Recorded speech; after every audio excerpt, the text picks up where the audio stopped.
बार अलग-अलग स्टेट में जा रहे हैं और फिर झारखंड और उड़ीसा जाने वाले हैं और विपक्षियों को एकजुट करने वाले हैं 2024 लोकसभा चुनाव को।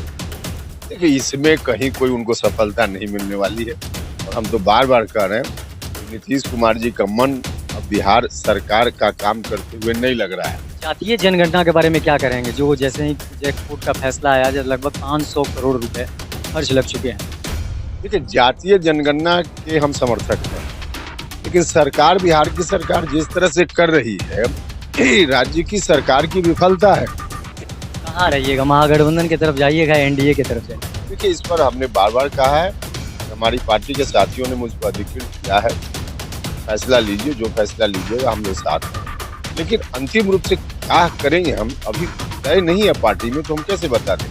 जब तय करेंगे फिर बताएंगे। नमस्कार, मैं हूं सोनू और आप देख रहे हैं मीडिया दर्शन अखबार का यूट्यूब चैनल। अभी हम मौजूद हैं सासाराम के बाबा पायलट धाम में और यहाँ पर बुद्ध पूर्णिमा महोत्सव में यहाँ पर राष्ट्रीय लोक जनता दल के राष्ट्रीय अध्यक्ष उपेंद्र कुशवाहा पहुंचे हुए हैं। आइए हम बात करते हैं राष्ट्रीय लोक जनता दल के उपेंद्र कुशवाहा से। बाबा बागेश्वर को लेकर यहाँ पे लोग विरोध कर रहे हैं और कह रहे हैं कुछ लोग कि बाबा बागेश्वर को एयरपोर्ट पर ही रोका जाएगा, जैसे कि तेज प्रताप यादव बोल चुके हैं।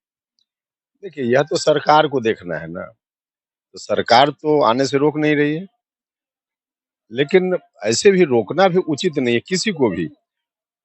अपने यहाँ का संविधान कहता है कि कोई व्यक्ति किसी भी धर्म को माने, अपने धर्म का प्रचार प्रसार करे, उसमें कहीं कोई ऐतराज किसी को नहीं होना चाहिए। तो बाबा आ रहे हैं, बागेश्वर बाबा आ रहे हैं, या कोई और धर्म से संबंधित कोई इस्लाम धर्म का ही अगर पॉजिटिव वे में प्रचार करने आता है, तो हमारा संविधान उसको नहीं रोकता है ना।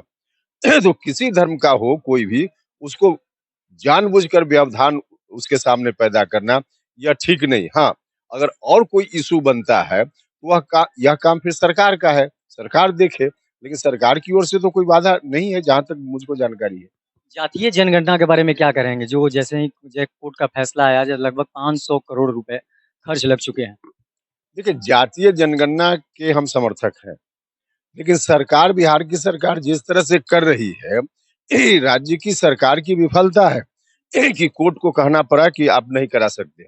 राज्य की सरकार अगर ठीक से अपनी बातों को, अपने पक्षों को कोर्ट में रखती, तो यह नौबत नहीं आनी थी। तो एक तरफ सरकार कर भी रही थी, खर्च भी हो रहा था जनता का पैसा, और दूसरी ओर उनकी तैयारी नहीं थी। तो अब इसके चलते जनता का नुकसान भी हुआ और जातीय जनगणना जो जरूरी था वह भी नहीं हो पाया और सरकार की भी फजीहत हो रही है। नीतीश कुमार अलग-अलग स्टेट में जा रहे हैं और फिर झारखंड और उड़ीसा जाने वाले हैं और विपक्षियों को एकजुट करने वाले हैं 2024 लोकसभा चुनाव के लिए।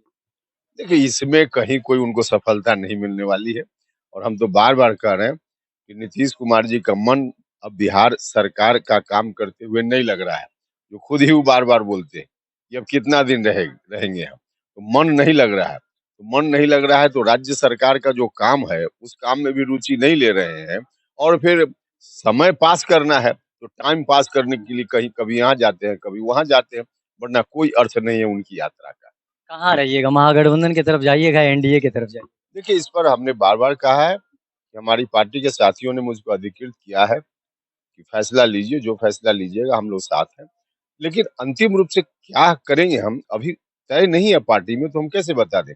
जब तय करेंगे फिर बताएँगे। 2024 में क्या लगता है? जैसे जिस तरह से नीतीश कुमार घूम रहे हैं अलग-अलग जाकर सारे विपक्षी पार्टियों को जोड़ने पर लगे हुए हैं और कह रहे हैं कि पीएम उम्मीदवार 2024 में लोकसभा चुनाव मोदी जी को हराएँगे।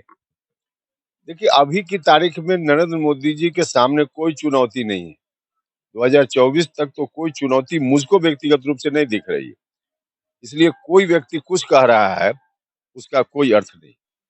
जैसे कि अभी आपने राष्ट्रीय लोक जनता दल के राष्ट्रीय अध्यक्ष उपेंद्र कुशवाहा से सुना। उपेंद्र कुशवाहा ने नीतीश कुमार पर निशाना साधते हुए कहा कि 2024 में नीतीश कुमार मोदी के सामने दूर-दूर तक दिखाई नहीं देंगे और 2024 लोकसभा चुनाव में प्रधानमंत्री मोदी ही बनेंगे। बाकी तमाम आप ऐसे ही खबर देखने के लिए हमारे साथ बने रहिए। मैं मीडिया दर्शन से सोनू कुमार, धन्यवाद।